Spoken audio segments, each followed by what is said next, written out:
കൊടിയ വിമത നേതാവ് തേലക്കാടൻ പൊന്നാനിക്ക് പോകുന്നതായി ഒരു ട്രോള് സമൂഹ മാധ്യമങ്ങളിൽ കണ്ടിരുന്നു. അത് ട്രോളല്ല, യാഥാർത്ഥ്യമാണ് എന്നുണ്ടെങ്കിൽ അദ്ദേഹത്തെ വിശ്വാസികൾ യാത്രയയപ്പ് നൽകി കൊണ്ടാക്കണം.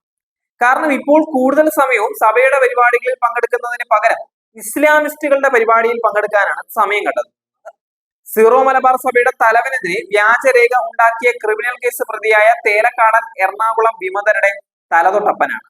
സഭയുടെ വക്താവായി ഒരു കാലത്ത് വിലസിയ വിമതൻ ഇപ്പോൾ മുസ്ലിം സമുദായ വേദികളിൽ ഒരു സ്ഥിരം സാന്നിധ്യമാണ്. എറണാകുളം വിമതരും സുഡാപ്പികളും സഭാവിരോധികളെയും ചേർത്ത് നിർത്തുന്ന മുഖ്യ കണ്ണി കൂടിയാണ് എന്നാണ് സമൂഹ മാധ്യമങ്ങളിൽ നടക്കുന്ന ചർച്ചകളിൽ കാണുന്നത്. മുസ്ലിം വേദികളിൽ അത് മുസ്ലിം ലീഗ് ആയാലും സുഡാപ്പി ആയാലും ജമാഅത്ത് ഇസ്ലാമി ആയാലും വേറെ എന്തായാലും ഇയാളുടെ സാന്നിധ്യം ഉറപ്പാണത്രേ. ഒരു പള്ളികളുടെ ചുമതലയോ ഉത്തരവാദിത്വമോ ഇല്ല എങ്കിലും കത്തോലിക്ക വൈദികൻ എന്നുള്ള നിലയിൽ മുൻനിരയിൽ സ്ഥാനം പിടിക്കും. സഭയ്ക്കെതിരെ സംസാരിക്കാൻ ചില ചാനലുകളുടെ ഇഷ്ട താരം കൂടിയാണ്. പാലസ്തീൻ അംബാസഡർ ഒക്കെ പങ്കെടുക്കുന്ന പാലസ്തീൻ ഐക്യദാർഢ്യ റാലിയിൽ ക്രൈസ്തവ പ്രതിനിധിയായിട്ടാണ് ഇയാൾ പങ്കെടുത്തത്. ഈ തേലക്കാടൻ ഒരു വൈദിക വേഷം ധരിച്ച് ഇങ്ങനെ നടക്കുന്നത് തടയാൻ സഭാ നേതൃത്വത്തിന് കഴിയില്ല. ലോകത്തിന്റെ പല ഭാഗത്തും ക്രൈസ്തവരെ ഇസ്ലാമിക ഭീകരർ കൂട്ടക്കൊല ചെയ്യുമ്പോൾ വാ തുറക്കാത്തവർ പലസ്തീൻ ഐക്യദാർഢ്യവുമായി വന്നപ്പോൾ അതിൽ പങ്കെടുത്ത് കേരള കത്തോലിക്ക സഭയുടെ പിന്തുണ അറിയിക്കാൻ KCBC സെക്രട്ടറി സ്ഥാനം വഹിക്കുന്ന വൈദികൻ പോയത് വിശ്വാസികൾക്കിടയിൽ കടുത്ത പ്രതിഷേധമുയരുകയാണ്.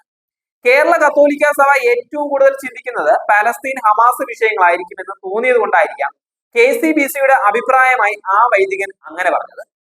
സീറോ മലബാർ ലത്തീൻ മലങ്കര സഭയിലെ മെത്രാന്മാരുടെ കൂട്ടായ്മയുടെ സെക്രട്ടറി ഇങ്ങനെ പിന്തുണ പ്രഖ്യാപിക്കാൻ പോകുമ്പോൾ സീറോ മലബാർ സഭയുടെ അധ്യക്ഷൻ മാർത്തട്ടിൽ, മലങ്കര സഭയുടെ അധ്യക്ഷൻ KCBC പ്രസിഡന്റ് ക്ലീമിസ് ബാവ, ഇന്ത്യയിലെ കത്തോലിക്ക മെത്രാൻ സമിതി അധ്യക്ഷൻ തൃശൂർ ആർച്ച് ബിഷപ്പ് മാർ താഴത്ത് എന്നിവരോട് അഭിപ്രായം ചോദിച്ചിട്ടായിരിക്കും. പലസ്തീൻ ഐക്യദാർഢ്യ പരിപാടി സംഘടിപ്പിച്ചവർ ക്രൈസ്തവരുടെ ഹാഗിയ സോഫിയ കത്തീഡ്രൽ മോസ്ക് ആക്കി മാറ്റിയപ്പോൾ ആനന്ദം കൊണ്ട് തുള്ളിച്ചാടി ലേഖനം എഴുതിയവരാണ്. KCBC സെക്രട്ടറി സമാധാനപരമായി ചർച്ചകൾ നടത്തി പ്രശ്നം പരിഹരിക്കണമെന്ന് പറയുമ്പോൾ മുനമ്പം ജനതയുടെ കിടപ്പാടം വഖഫ് ഭൂമിയാക്കി പോകുന്നത് ചർച്ച ചെയ്ത് മുനമ്പം ക്ലർക്ക് നീതി വാങ്ങി കൊടുത്തിട്ടുണ്ടായിരുന്നുവെങ്കിൽ നന്നായിരുന്നു. മാർപ്പാപ്പമാർ സമാധാനം പറയുന്നവരായതുകൊണ്ട് ഇസ്ലാമിക ഭീകരർ ക്രൈസ്തവരെ കൊന്നൊടുക്കുന്നത് ഈ വൈദികനെ ബാധിക്കാനിടയില്ല. ഇസ്രായേലിൽ കടന്നു കയറി ആയിരക്കണക്കിന് സാധാരണ മനുഷ്യരെ പൈശാചികമായ പീഡനം നടത്തി കൂട്ടക്കൊല നടത്തിയവരോട് ചർച്ചകൾ വേണമെന്ന് പറയുവാൻ ഈ വൈദികനും കൂട്ടത്തിൽ വന്ന് പ്രസംഗിച്ച തേലക്കാടനും മാത്രമേ കഴിയുകയുള്ളൂ. കളമശ്ശേരി മാർത്തോമ ഭവന്റെ ഭൂമി കയ്യേറിയവരോട് സമാധാനപരമായ ചർച്ച നടത്തി ആ ഭൂമി തിരിച്ചു പിടിച്ചു കൊടുക്കുവാൻ KCBC സെക്രട്ടറി മുന്നിൽ നിൽക്കുന്നത് നന്നായിരിക്കും. ഇസ്ലാമിക വേദിയിൽ സ്ഥിരമായി കാണാറുള്ള തേലക്കാടനെ സഭ വിലക്കണം.